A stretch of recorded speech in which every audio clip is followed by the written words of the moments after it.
Bana, mambo vipi? Mimi naitwa The Real Abdul Farid Garincha. Hii ni Once Upon a Time, yani out. Tukiwa tunakorejesha kwenye matukio ya zamani kidogo ambayo yameweza kuchukua hisia za watu wengi kwenye mpira wa miguu. Na leo tunaenda kuangalia matukio manne yaliyowahi kufanywa na manahodha ambayo hayawezi kusahaulika kwenye mpira wa miguu. Tukio namba 1 bwana ni finali ya UEFA Champions League, Liverpool dhidi ya AC Milan. Mchezo ambao watu wengi wanaukumbuka kwa sababu ilikuwa ni finali ya kihistoria, kwa maana ya katika kipindi cha kwanza AC Milan alikuwa anaongoza goli 3-0. Second half Liverpool wanafanya comeback, mchezo unaisha kwa sare ya 3-3, wanaenda kwenye mikwaju ya penalty na Liverpool wanafanikiwa kutoa ubingwa. Sasa wakati AC Milan anaongoza goli 3-0, walivyokuwa wanaenda kwenye vyumba vya kubadilishia nguo muda wa mapumziko, nahodha wa klabu hiyo Steven Gerrard alimuomba kocha mkuu wa klabu ya Liverpool asizungumze chochote. Badala yake yeye ndo alitumia muda mwingi kuzungumza na wachezaji,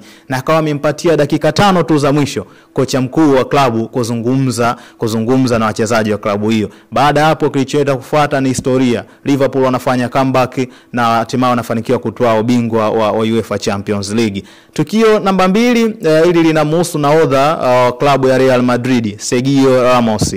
Mwaka 2012 kwenye mchezo wao dhidi ya Celta Vigo, wakati Real Madrid inafundishwa na mwalimu Jose Mourinho. Mesut Ozil, mmoja wa wachezaji ambao wanataja kuwa na talent kubwa sana, lakini kwenye mchezo dhidi ya Celta Vigo, huu mchezo ulimkataa na mwalimu Jose Mourinho, kama ambavyo wengi wanamfahamu special one, huwa apepesi maneno. Wakati timu zinaingia kwenye dressing room, Mourinho alimfuata Ozil na kumwambia, umeharibu mchezo, hautarejea tena kwenye mchezo huu.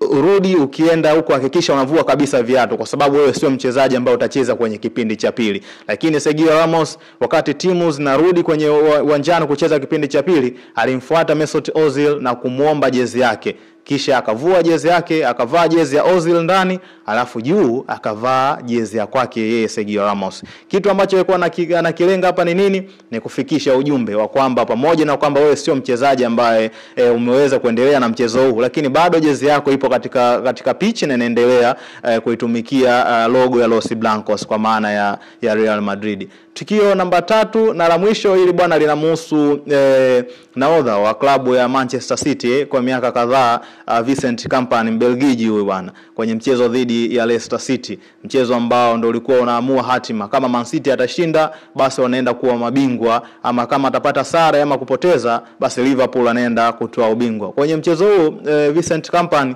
alifunga goli dakika za mwisho, na ilikuwa ni shoot ambalo alipiga mbali, lakini akati anaelezea baada ya ushindi huo, Vincent Kompany alinukuliwa akisema, mwalimu aliniambia nisishoot, kwa maana alikuwa anahitaji tuendelee kupiga pasi. Mimi nimeona tumepiga pasi zaidi ya 4 katika eneo la adui yetu na hatukuweza kufunga goli. Kwa hiyo tayari mwalimu huwa anafahamu napokuwa kwenye maeneo kama yale ni mawazo gani yanakuwa kichwani mwangu. Mwalimu akawa ananiambia nisishoot, na wachezaji wenzangu pia walikuwa kila mtu anaomba pasi akiwa ananisisitiza nisishoot. Mimi wazo ambao nilipata ni kupiga mpira ule, na kama ambavyo wengi mnafahamu, baada ya kupiga mpira ule kilichotokea ni historia. Man City anatoa ubingwa wake wa pili mfululizo kwa mwaka 2018-19, kila mtu akiwa aamini kama Vincent Kompany alikuwa amefanya maamuzi sahihi, kwa maana ya timu nzima, wachezaji ambao walikuwa uwanjani walikuwa wanamwambia asishoot, na hata mwalimu pia alikuwa anamsisitiza Vincent asishoot, lakini yeye akaamini kwamba yale maamuzi ambayo anafanya yalikuwa ni maamuzi sahihi. Yeye kama nahodha pia akaisaidia Man City kuweza kutoa ubingwa. Hii ni Once Upon a Time. Mimi naitwa The Real Abdul Farid Garincha.